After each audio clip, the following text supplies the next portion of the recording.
Monetization বন্ধ হয়ে যাচ্ছে ফেসবুকের। কেন মনিটাইজেশন বন্ধ হচ্ছে? এর কারণ কি? আর কি করলে এটার সমাধান হবে? বা কেন এটা হচ্ছে? আজকে আমি আপনাদেরকে বিস্তারিত বলবো। আপনি যদি সত্যিকারে ফেসবুকে কাজ করতে চান, ফেসবুক থেকে কিছু ইনকাম করতে চান, তাহলে অবশ্যই ভিডিওটি আপনি দেখবেন। এই ভিডিওটি কিন্তু আপনার জন্যই।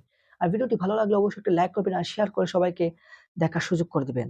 তো আমি এখন বিস্তারিত সেই বিষয়গুলো আমি আপনাদের কাছে তুলে ধরবো। তো বিষয়গুলো আমি আপনাদের কাছে এখন তুলে ধরতেছি।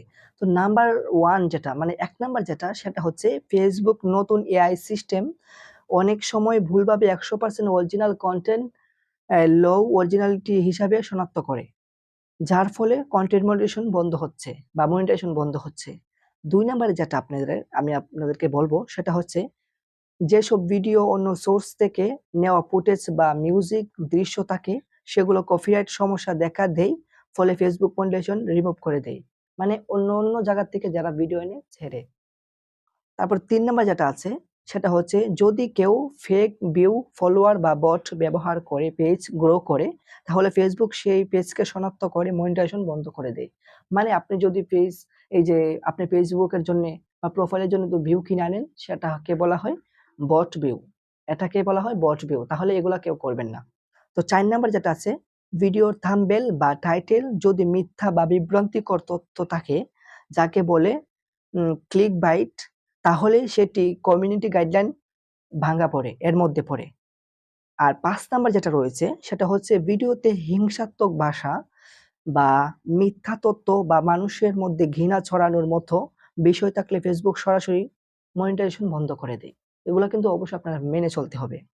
তো ৬ নাম্বারে যেটা আছে কমেন্ট লেখুন। মানে অনেকেই কমেন্ট থেকে বলে কমেন্ট লেখুন, শেয়ার না করলে বিপদ টাইপের। তারপরে এনগেজ বাইট এটাকে বলা হয় এনগেজ বাইট কনটেন্ট। এখন ফেসবুকের নীতিমালা নিষিদ্ধ বরাবর করলে মনিটাইজেশন চলে যায়। এরকম যারা কমেন্ট করেন। তো ৭ নাম্বারে যেটা আছে আপনাদেরকে আমি যেটা বলবো সেটা হচ্ছে মনিটাইজেশন বন্ধ হলে মেটা মানে আপনি এর সমাধান কিভাবে করবেন? হ্যাঁ, ৭ নাম্বার যেটা আমি আপনাদেরকে বলতেছি। এটার সমাধান হচ্ছে এই যে মনিটাইজেশন বন্ধ হয়ে গেলে মেটা বিজনেস সুইট এর মধ্যে গিয়ে মানে পলিসি ইস্যু অংশ মানে এই জায়গার মধ্যে রিকমেন্ড রিভিউ দিয়ে আপিল করা যায়। সঠিকভাবে যদি আপনি আপিল করতে পারেন বা উপস্থাপনা করতে পারেন তাহলে খুব দ্রুত আপনার মনিটাইজেশন ফিরে পাওয়া সম্ভব। হুম। তো ৮ নাম্বারে যেটা আছে ভিডিওতে নিজের কণ্ঠ, মুখ, নিজস্ব দৃশ্য এবং নিজের বানানো এডিট ব্যবহার করলে তা প্রমাণ করে যে ভিডিওটি আপনার অরিজিনাল। হুম? আর ১০ নাম্বার যেটা, সেটা হচ্ছে যদি অন্য কারো ভিডিও ব্যবহার করতেই হয়, তাহলে তাতে নিজের ব্যাখ্যা, রিঅ্যাকশন, বিশ্লেষণ বা মন্তব্য যুক্ত করে সেটিকে অর্থবহ করতে হবে। যদি অন্য কারো ভিডিও ব্যবহার করতেই হয় আপনার জন্যে। হুম? আর ১০ নম্বর যেটা বলব, সেটা হচ্ছে ফেসবুকে কনটেন্ট নীতিমালা মানে কনটেন্ট মনিটাইজেশন পলিসি ও কমিউনিটি গাইডলাইন সম্পর্কে যদি আপনি জানতে চান বা এখানে বলতেছে কমিউনিটি নিয়মিত পড়া বা মেনে চলা জরুরি। কারণ এগুলার মাঝেই আপডেট হয়। তাহলে আপনি সবসময় কনটেন্ট মনিটাইজেশন এর বিষয়ে কিছু পড়ে নেবেন। এটা আপনার অনেক ভালো হবে কারণ Facebook মাঝে মধ্যে কিন্তু আপডেট করে। হুম? Facebook অনেকবার আপডেট করতেছে বা অনেক আপডেট হচ্ছে। তো ১১ নাম্বার যেটা বলবো, শুধুমাত্র Facebook এর উপর নির্ভর করবেন না। হ্যাঁ? YouTube, Instagram, TikTok এবং ইত্যাদি প্ল্যাটফর্মেও কনটেন্ট শেয়ার করা উচিত।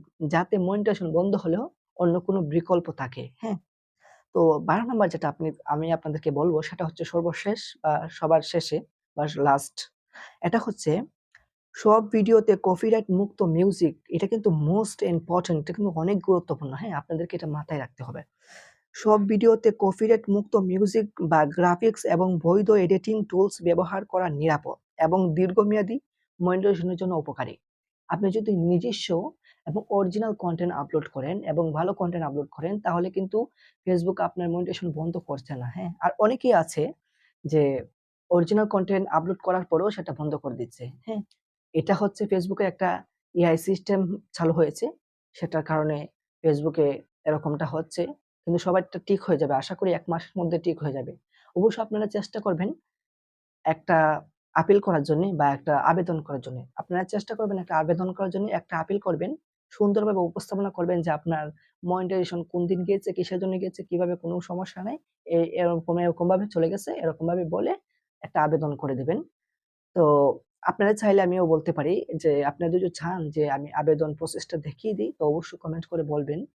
তো ভিডিওটি কিন্তু এতটুকু ছিল। আর ভিডিওটি ভালো লাগলে অবশ্যই একটা লাইক করবেন আর চ্যানেলটিকে সাবস্ক্রাইব করে দিবেন এরকম আরো নিত্য নতুন ভিডিও পেতে। আশা করি ভিডিওটি ভালো লেগেছে আপনাদের কাছে। আর ভিডিওটি শেয়ার করে সবাইকে দেখার সুযোগ করে দিবেন যাতে এই সমস্যা থেকে সবাই মুক্তি পায়। তো আজকের মতো ভিডিওটা এখানে রাখছি। আসসালামু আলাইকুম।